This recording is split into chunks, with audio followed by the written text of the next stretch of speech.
Legend has it that a man was visiting China many years ago and had entered a plaza where he was stunned to see amongst the tall buildings a huge solid block of granite. As he gazed in awe, he became aware of a distant tapping sound. He edged up closer to the granite block and stood just beneath it. The tapping became louder, and flecks of granite fell like snow all around him. They were coming from the top of the massive stone. He backed off to the opposite side of the street to see if he could determine what was on top of the granite, making the sound and causing the chips to fall. He yelled to the top, "Hey, what are you doing up there?" The tapping stopped, and in a moment, a Chinaman with chisel and hammer in hand sat and looked over the edge. He hollered back down, "Oh, me carving elephant!" My God, the man thought, how is this possible? He yelled back to the Chinaman, "This block of granite is enormous. How do you know the scale? How do you know where to carve the tail or the feet or tusks? How do you know where to carve?" The Chinaman smiled and answered, "Oh, it's very easy. Me carve way everything don't look like elephant." And what is the lesson in this story? We don't always know what we want.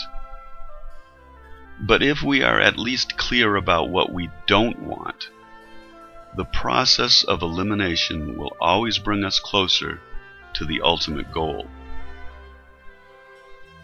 God makes it clear that the love of Christ passes knowledge to the believer. And the answers to any questions about our salvation can be found in His holy words if we study and rightly divide the word of truth.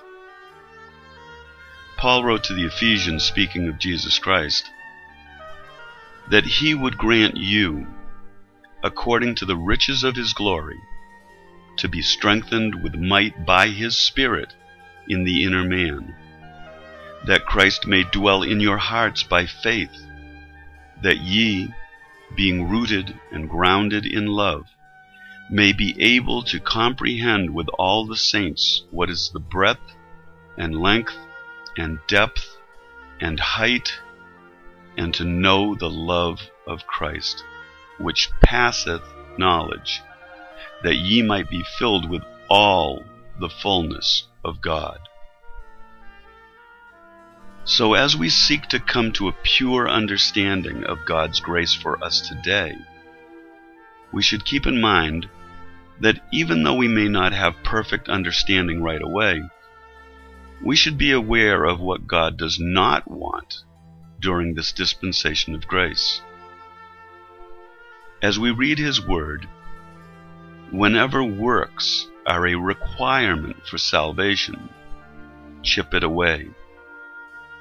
Whenever we see a ceremony as a requirement for our salvation, chip that away. Whenever we're told we must be water baptized in order to be saved, or that we must do anything in addition to simply trusting in the finished work of Jesus Christ for our salvation, chip it away. And what you will have left standing when all the chipping away is done is God's grace.